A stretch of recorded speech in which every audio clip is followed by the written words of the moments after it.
بسم اللہ الرحمن الرحیم۔ خلاصہ قرآن پارہ نمبر 2۔ ناظرین، اس پارے میں یہ بات واضح کی گئی ہے کہ اللہ کی ہدایت کو ماننے کا اصل تقاضا اطاعت اور عملی پیروی ہے۔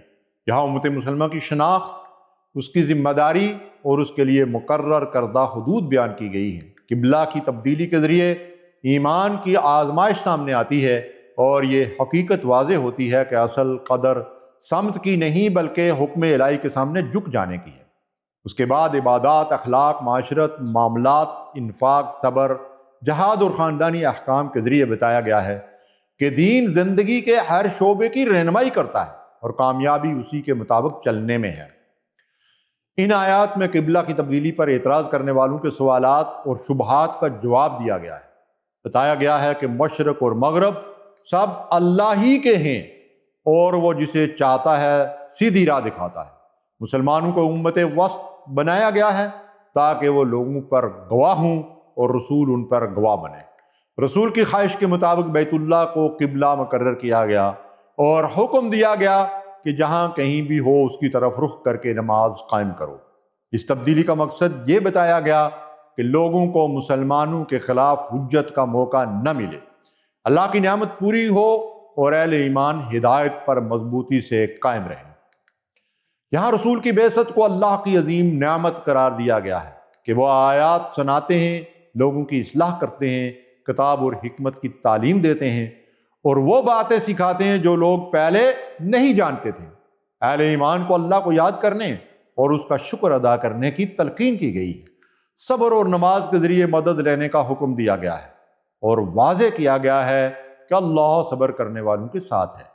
اللہ کی راہ میں جان دینے والوں کے بارے میں بتایا گیا ہے کہ انہیں مردہ نہ کہو۔ خوف، بھوک، جان و مال کے نقصان اور دیگر آزمائشوں کا ذکر کر کے صبر کرنے والوں کے لیے خوشخبری دی گئی ہے کہ ان پر اللہ کی رحمت اور عنایتیں نازل ہوتی ہیں۔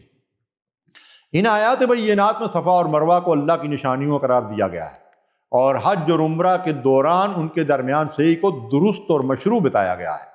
اس کے بعد ان لوگوں پر سخت وعید بیان کی گئی ہے جو اللہ کی نازل کردہ ہدایت اور واضح تعلیمات کو چھپاتے ہیں، کیونکہ ایسا کرنا پوری انسانیت کو گمراہ کرنے کے مترادف ہے۔ ساتھ ہی یہ بھی واضح کیا گیا ہے کہ جو لوگ توبہ کر لیں، اصلاح کریں اور حق کو کھول کر بیان کریں، اللہ ان کی توبہ قبول کرتا ہے۔ کفر کی حالت میں مرنے والوں کے انجام کو سخت الفاظ میں بیان کیا گیا ہے۔ ان آیات بینات میں اس حقیقت کو واضح کیا گیا ہے کہ معبود صرف ایک ہی ہے جو نہایت مہربان اور رحم فرمانے والا ہے۔ اللہ کی وحدانیت پر غور کرنے والوں کے لیے آسمانوں اور زمین کی پیدائش، رات اور دن کے یکے بعد دیگرے آنا، سمندر میں کشتیوں کا انسان کے فائدے کے لیے چلنا، آسمان سے پانی کا برسنا اور اس کے ذریعے زمین میں زندگی کا پھیلنا، ہواؤں کا چلنا اور بادلوں کا تابع نظام سب اللہ کی قدرت کی نشانیاں قرار دی گئی ہیں۔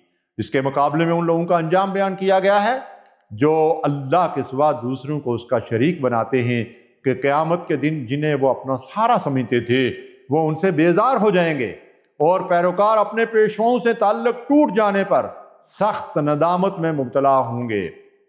یہاں انسانوں کو حلال اور پاکیزہ چیزیں کھانے کا حکم دیا گیا ہے اور شیطان کے نقش قدم پر چلنے سے سختی سے منع کیا گیا ہے۔ اندھی تقلید کی مذمت کی گئی ہے کہ محض آباء و اجداد کے طریقے کو حق سمجھ لینا درست نہیں۔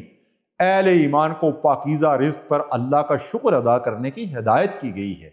چند آرام چیزیں بیان کرنے کے بعد نیکی کا جامع تصور پیش کیا گیا ہے کہ نیکی صرف قبلے کی طرف رخ کرنے کا نام نہیں بلکہ اللہ، آخرت، فرشتوں، کتابوں اور انبیاء پر ایمان، مال خرچ کرنا، نماز قائم کرنا، زکوٰۃ دینا، وعدوں کو پورا کرنا اور مصیبت میں صبر کرنا بھی نیکی کا حصہ ہے۔ اس کے بعد قصاص کا حکم بیان کیا گیا ہے اور واضح کیا گیا ہے کہ اس قانون میں یعنی قصاص کے قانون میں معاشرے کی زندگی کا تحفظ ہے۔ ساتھ ہی یہ بتایا گیا ہے کہ معافی اور احسان کی گنجائش باقی رکھی گئی ہے۔ وصیت کے اصول بیان کیے گئے ہیں اور ناانصافی یا زیادتی سے بچنے کی تاکید کی گئی ہے۔ ان آیات بینات میں روزے فرض کیے گئے ہیں اور ان کا حکم دیا گیا ہے کہ ان کا مقصد تقویٰ پیدا کرنا ہے۔ رمضان کی فضیلت بیان کی گئی ہے کہ اسی مہینے میں قرآن نازل ہوا جو ہدایت اور فرقان ہے۔ مریض اور مسافر کے لیے رخصت، روزوں کے دوران دعا کی قبولیت اور روزے کی راتوں کے آداب بیان کیے گئے ہیں۔ اعتکاف کے دوران حدود بھی واضح کی گئی ہیں تاکہ عبادت خلوص کے ساتھ انجام دی جا سکے۔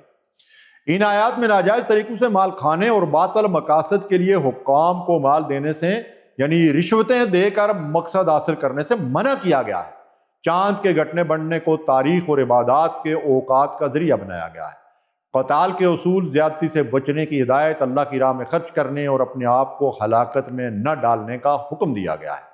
حج اور عمرہ کے آداب، قربانی اور ایام حج میں اللہ کے ذکر کی اہمیت بیان کر کے تقوی کو بہترین زاد راہ قرار دیا گیا ہے۔ ان آیات میں ایک ایسے شخص کا نقشہ کھینچا گیا ہے جس کی باتیں خوشنما ہوتی ہیں مگر عمل میں وہ فساد پھیلاتا ہے۔ اس کے مقابلے میں اس شخص کی تعریف کی گئی ہے جو اللہ کی رضا کے لیے اپنی جان تک قربان کرنے پر آمادہ ہو جاتا ہے۔ اہل ایمان کو حکم دیا گیا ہے کہ وہ پورے کے پورے اسلام میں داخل ہوں اور شیطان کے قدموں کی پیروی نہ کریں یعنی اس کے پیچھے نہ چلیں۔ یہ بھی واضح کیا گیا ہے کہ جنت کا راستہ آزمائشوں سے ہو کر گزرتا ہے اور سابقہ امتوں کو بھی سخت حالات کا سامنا کرنا پڑا، پھر اللہ کی مدد آئی۔ انفاق کے مصارف بیان کیے گئے ہیں اور اللہ کی راہ میں ہجرت اور جہاد کرنے والوں کے لیے اللہ کی رحمت کی امید دلائی گئی ہے۔ شراب اور جوئے کے بڑے گناہ ہونے کو بیان کیا گیا ہے، اگرچہ ان میں کچھ ظاہری فائدے بھی ہیں مگر نقصان زیادہ ہے۔ یتیموں کے حقوق کی حفاظت کی تاکید کی گئی ہے اور ازدواجی زندگی کے بنیادی آداب واضح کیے گئے ہیں۔ یہاں قسموں کے غلط استعمال سے منع کیا گیا ہے۔ نکاح اور طلاق کی تفصیلی احکام، عدت، رجوع، رضاعت، نان و نفقہ اور عورتوں کے حقوق کو معروف اور تقوی کے اصول کے تحت بیان کیا گیا ہے تاکہ خاندانی نظام عدل و توازن پر قائم رہ سکے۔ ان آیات میں بنی اسرائیل کی تاریخ کے چند واقعات بیان کیے گئے ہیں جن میں موت کے خوف سے بھاگنے والوں کا ذکر، طالوت کی بادشاہی، جالوت کے مقابلے میں اہل ایمان کی ثابت قدمی اور حضرت داؤد علیہ السلام کے ہاتھوں جالوت کی ہلاکت شامل ہے۔